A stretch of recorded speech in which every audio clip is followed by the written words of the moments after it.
apa kabar teman-teman? Kali ini saya dan rekan saya ingin menyampaikan materi tentang pemanasan global.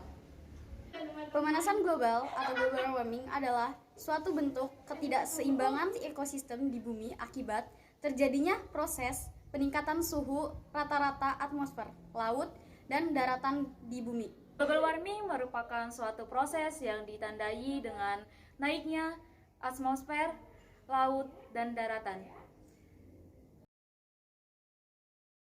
Penyebab pemanasan global. Apa itu efek rumah kaca?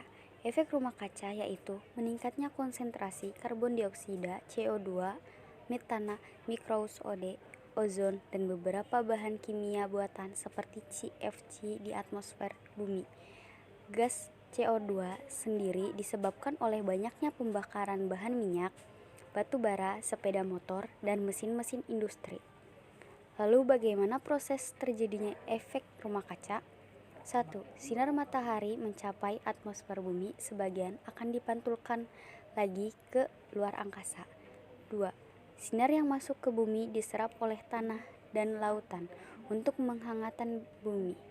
3. Panas dari bumi kembali kepancar keluar angkasa. 4.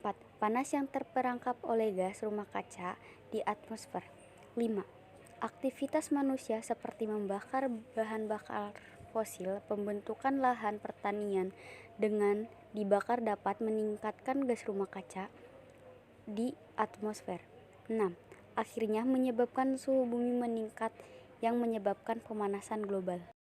Dampak pemanasan global. 1. Pembakaran bahan bakar fosil. Menggunakan bahan bakar fosil berarti pembakaran hidrokarbon melalui reaksi dengan oksigen. Pembakaran bahan fosil adalah reaksi ekstremik yang melepaskan energi berupa panas, cahaya, dan berbagai gas rumah kaca yang menyebabkan pemanasan global. 2. Polusi kendaraan. Dampak pencemaran dari udara dari asap kendaraan memicu terjadinya gangguan pernapasan seperti asma, ispa, dan kanker paru-paru. Selain itu, pencemaran udara juga bisa berakhir pada berkurangnya kadar oksigen di dalam tubuh manusia. 3. Kotoran hewan ternak. Kotoran hewan ternak bisa menghasilkan gas metana. 4. Penebangan hutan liar. Penebangan kawasan hutan secara liar tersebut akan mengakibatkan banyak terjadi bencana-bencana alam seperti banjir, tanah longsor, erosi, dan bisa membuat lingkungan sekitar menjadi panas. Pencegahan pemanasan global. Ada beberapa cara penanggulangan pemanasan global yang bisa dilakukan. 1. Hindari penggunaan plastik.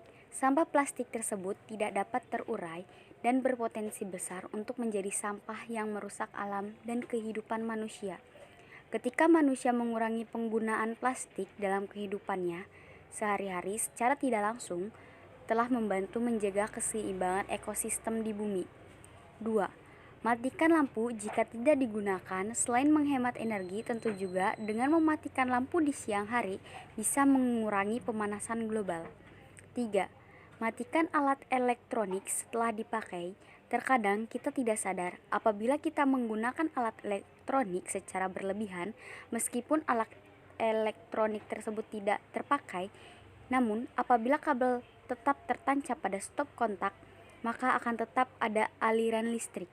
Maka dari itu, untuk mengurangi penyebab pemanasan global, bijaklah dalam menggunakan alat-alat elektronik. Pengendalian pemanasan global. A. IPCC. IPCC merupakan badan di bawah PBB yang dibentuk pada tahun 1988 sebagai langkah untuk menangani perubahan iklim. Langkah nyata pengumpulan informasi yang berguna dalam pengendalian pemanasan global, hasil penilaian tentang kondisi lingkungan yang berhubungan dengan pemanasan global. Adapun laporan dari penilaian tersebut, risiko perubahan iklim, dampak perubahan iklim, alternatif solusi yang ditawarkan. B. Protokol Kyoto. Protokol Kyoto merupakan sebuah perjanjian yang ditandatangani di kota Kyoto, Jepang pada tahun 1997. Adapun isi Kyoto ini adalah membatasi erosi karbon dioksida, metana, dinitrogen oksida, hidrofluorokarbon, reflukarbon, sulfur heksafluorida. mengatur mekanisme kerjasama antara negara untuk mengendalikan pemanasan global, yaitu perdagangan emisi, implementasi bersama mekanisme pembangunan bersih. C. IPPCD merupakan perjanjian internasional mengenai pengembangan bersih di antara 6 negara. 6 negara ini terdiri dari Australia, Republik Rakyat Tiongkok, India, Jepang, Republik Korea Selatan, Amerika Serikat, di mana perjanjian ini ditandatangani pada tanggal 12 Januari 2006 di Sydney, Australia. Tujuan IPPCD 1. Membuat kerjasama internasional sukarela dan tidak terkait hukum untuk memfasilitas pengembangan, penyebarluasan, dan pertukaran teknologi yang relatif, murah, bersih, dan lebih efisien. 2.